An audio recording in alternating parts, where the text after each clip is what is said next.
Hattiesburg Super Regional Champions, Ole Miss. Head coach Mike Bianco, starting pitcher Hunter Elliott, 7 1/3 innings, 10 strikeouts. Center fielder Justin Bench, 3 for 5 at the plate and an RBI. Coach Bianco, again, congratulations on a great Super Regional. Congratulations here. Just kind of recap this just in your own words. Well, first, thank you. And first, want to congratulate, Coach Scott Berry. I know we've said this for a few days, but, him and his team, what an unbelievable year. And as I've mentioned before, we've been on the other side of this, and it's tough. But to be where they were and have just a tremendous year, and, we faced 2 pitchers that were fortunate. It wasn't a great draw for us, to have to face, Hall and Waldrop. But, we played, outstanding. And so, the question was asked a lot, what does it take? I guess what it takes is don't let the other team score, in a super regional, and you got a shot to win. But I say that sarcastically, but it's true. You got to play well, and we certainly played well. Hunter was outstanding today. Another great pitching performance. Of course, Mallets at the end has been as good as anybody on our staff the last month or so.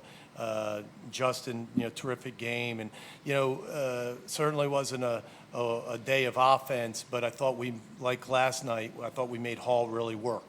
And sometimes it doesn't look that way because you're not scoring runs, and we missed a couple opportunities early, but that shows you how good he is. But we were able to maybe get the pitch count up a little bit, and got a couple balls that found holes, and we're able to push a couple runs across. And fortunately, the way we pitched, that's all we needed. All right, open up to questions. Mike, I think the term you used yesterday was you guys had knocked on the door previously, and you come up a little bit short. And this year, obviously, you guys get through. I guess from your perspective, what made this year's team different than the ones the last few years? Again, I get the question, and it's a hard answer. Because I don't know if you're looking for scheme or whatnot. What makes this team special is the story that all you guys know, all the beat writers, where this team was 7-14 and in a place that we've never been in 22 years. So we've only been to Omaha twice, but we had never been 7-14. And in our league, and so and I've said it over and over, guys like Justin and Tim and Kevin and Derek Diamond and Chofie and so many older guys didn't let this team go, and started playing at the end, like I think we were capable, so we started the season that way and played really well, and now we finished it that way. Justin, a lot of great seniors on this team who have been in this spot before and haven't been able to break through until this year. Talk about it from the seniors' perspective. What does it really mean for you guys to get that trip to Omaha? I'm speechless right now. I'm just so proud of this team. And, we were 17-14, like Coach said, and it looked like we were out of it, but we just stuck together. The senior leadership, kept everybody under their wing, and we just kept winning. And we got us to here, and, I'm just proud of this team. All right, question in the back. Mike, when you were watching Hunter develop this year, did you think he was capable of pitching like this? I mean, against the number 11 national seed. I know we saw that he was good in other outings this year as well, but when you saw him coming up, when did you kind of realize that he was capable of this, and what impressed you the most about his performance today? We always knew he was good. He, obviously a high-profile recruit, coming out of high school in Tupelo, and he had a really good fall.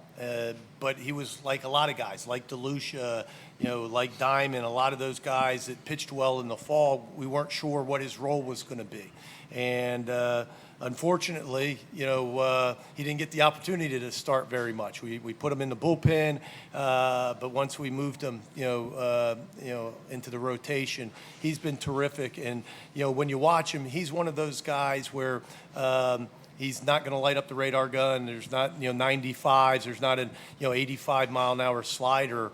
But when you watch the confidence, you watch the toughness, much like DeLucia from the other side, where they just make pitches. They make pitches and get off the field, and a lot of times that's the difference. If you remember, I said that last night, in the press conference, and he's very similar. Goes about a little different. He's left-handed, change-up, but slider really improved over the course of the year, and he's had a lot of really good games for us, but none better than this. I mean, he was lights out today.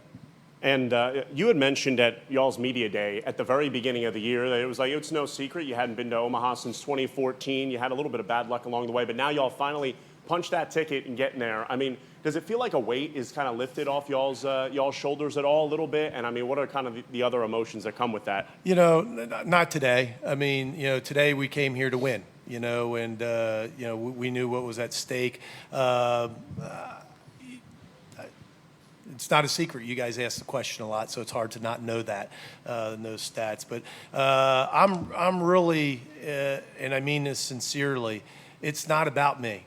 I didn't throw one ball today. I didn't swing the bat at all. It's about these guys, and to watch, Justin and Tim. And I said to Keith, after the game, what an amazing sport this is. Because, so many times, like in the Miami Regional Championship game, we put Garrett Wood in at third base. First start ever, the first ball gets hit to him, right? Today, the last ball goes to Tim Elko, right? The guy that came back and, wanted to go to Omaha, came back to go to Omaha. So how fitting. And so my point being, it's about them. It's never been about me. I've been here a long time, and, we've had a lot of success. Yeah, we haven't gotten to Omaha as much as, we'd want, probably not as much as the fans would want, but we've won a lot of baseball games. But we've had a lot of great kids, that were in the other dugout, and that's tough. That's a tough day, and so I'm just excited for this group. Coach, what do you remember about that 2014 run, that team? Any comparisons or anything you can draw on tangibly or even intangibly that you're seeing with this team now?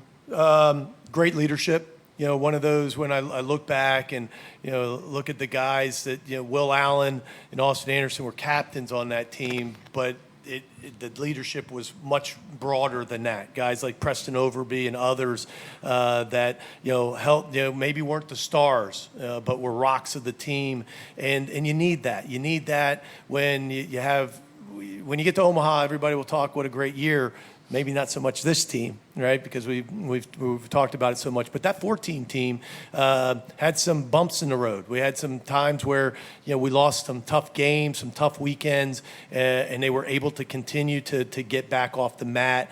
And if you look at even that super regional, where we lost the first game and we're down in the second game, got a big home run by Overby, and then just a war in game 3. So just toughness and great leadership. Yeah, Hunter, Scott Berry, the Southern coach, went on and on about how terrific you were today. And he said when you came over to back up a play at third base, that he said, I looked at him, he hadn't even broken out a razor yet. Have you? Yeah, I shaved 2 days ago. I didn't shave a ton. Super patchy, super not much hair, maybe some peach fuzz, but I mean that's probably why I said it. I'm clean shaved, I would say. Mike, I think it was about 2 months ago you completely abandoned the concept of starting pitchers, and now you throw back-to-back shutouts in the Super Regional. I know it's a really long process of how things turned around, but how did this turnaround happen in your eyes? And I think back then we were just searching, and really the hope was not that would last the rest of the season, but it would enable us to find some people that would start the game, put some zeros up, and give us an opportunity. We knew how good the offense was, and we hit a stretch where we just the bullpen at the beginning of the year was good. I wouldn't say great, was good, but we were just stretching that pen so much early on, and then once we got into Southeastern Conference play, you just realize that there's just no way we can get through it this way. So it was really more conceptual to get the guys in the mindset of just being ready to get the ball and get outs. And the hope was that some guys would, rise from that. And of course, DeLucia and Elliott did. Mike, I know you said this is not about you, but I'm wondering, when you are focused on the grind and just winning games with this team, do you hear detractors? Do you hear criticism? Have you heard that of you? I don't, and maybe when you're walking to the mound and somebody yells out, "It's too late now, Bianco." Sometimes I hear that, but I don't think that's what you're talking about. It's challenging for the players because their life is all about social media. I try to stay off. I'm on it. I'm on Twitter. But I don't follow a few. I don't even follow you, Parrish. Sorry. But you learn in a hurry that if you don't follow a lot of stuff, you don't hear a lot of noise. And then you also, if you don't read, past your tweets, you don't have to hear all the comments. And because at the end of the day, that's just the coach. That's not me. That's not Mike Bianco. That's not the husband and the father and all of those things. So I learned a long time ago that, you can't live in that world. But it's out there because I can tell, my loved ones, see it. I can tell, they won't say anything to me, but I can tell. I can see it in their faces. So, but me personally, I try to stay away from it, and I think I do a pretty good job. Hunter, you've had in a bunch of your starts a lot of traffic on the bases, especially early in games. That was different today. Did it feel different? Was there something extra special for you on the mound that kind of allowed you to avoid that? My big thing going into the day was try to avoid as many 3-ball counts as I can. And I went back and looked, and I think I had 3-ball counts. So the reason I always have a lot of traffic and stuff is because I walk a lot of guys, and I've hit a few guys. But my biggest mindset and my biggest thing today was just flood the zone, attack them with my best stuff, whatever I got that day, and stay out of 3-ball counts. So it was nice. We have time for 2 more questions. Hunter, just in terms of the emotions, how was that for you navigating kind of through all that, not trying to think outside of the next pitch, but what all today kind of meant? I mean, how was that for you on the mound? Yeah, early, obviously it was a lot of excitement. The crowd was really into it, was trying to get after you a little bit. But I think one of the biggest things for me is throwing up a 0 in the first and then trying to act like it's just another game. Obviously it's not, but just trying to act like it's just another game, go by pitch, and I think I did a good job of that today. Coach, I think over the past 3 weeks, y'all are undefeated in the Navy uniforms. Is it safe to say that that's going to be the first one you wear going to Omaha? It wasn't superstition. He always wears Navy. It's DeLucia that screwed it up this weekend. It was actually on the itinerary for us to wear red yesterday, and as Lucia can do, he said, I think we'll just wear Navy. But we wore Navy down. Lucia usually wears red, but the home team selects. So against Arizona, they selected to wear red, so we had to wear Navy. Of course, he wore Navy. And then we wore, I think, red in the championship down there. So it hasn't all been Navy. And so I got a little heat. Why aren't you wearing the powders? It's, I'm sure we'll pull out the powders at some point, and we'll see what happens. Last question right here. Mike, you mentioned the players, but 7-14 during those couple of weeks, what kind of attitude or message did you try to bring every day? I mean, what was the, just sort of the tone you wanted to set with them during that period of time? There was a couple things. One, we challenged the coaching staff, to not read the noise or hear the noise and to do your job. And your job is to coach this team that, we all said a few weeks ago was really good. And that's our job, is to coach them. So we challenged the coaching staff. We challenged the players. I said this yesterday, but I think it deserves to be said again. Through all of that, as I look back on those moments, those tough weekends where we would win on Friday and lose a close game Saturday, lose a close game Sunday, and lose another weekend, I don't remember a time. And at that time, we kind of had our antennas up, because we challenged the players and wanted great energy. There was never a time where I felt they didn't think they could win. And that's really the difference. Through the tough times, whatever it was, if we weren't pitching well or we weren't hitting well, I don't remember a time looking in our dugout, even if we had just given up a lead early or whatever it was. I don't remember, looking in the dugout and going, man, I don't know if we can win. So credit them. And I will give you a little, I don't know if you've ever heard this. Chris Coughlin, he spoke to the team. Missouri weekend? Yeah, Missouri weekend. We have a thing that they do with the alumni, and they bring one of the alumni back. They, come to a team meal, and he said a few words. And he's such a great speaker, and so proud of him. Obviously, a superstar, big leaguer, rookie of the year. I didn't know what he was going to say.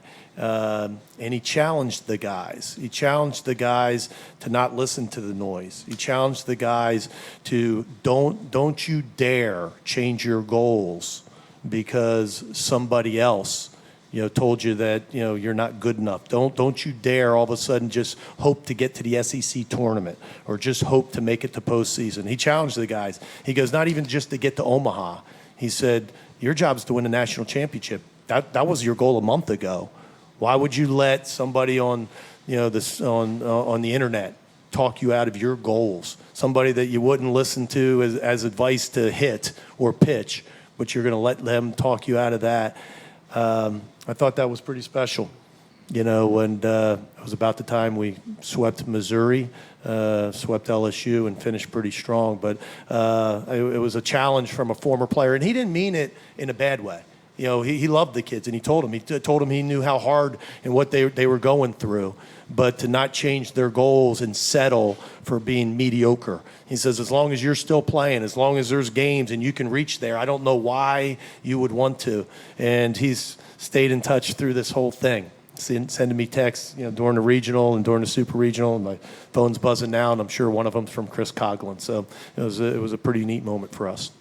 And to the media, thank you guys for all your coverage this week. Coach Bianco, Justin, Hunter, again, congratulations on the Super Regional Championship. And good luck in Omaha. Thank you. Thank you.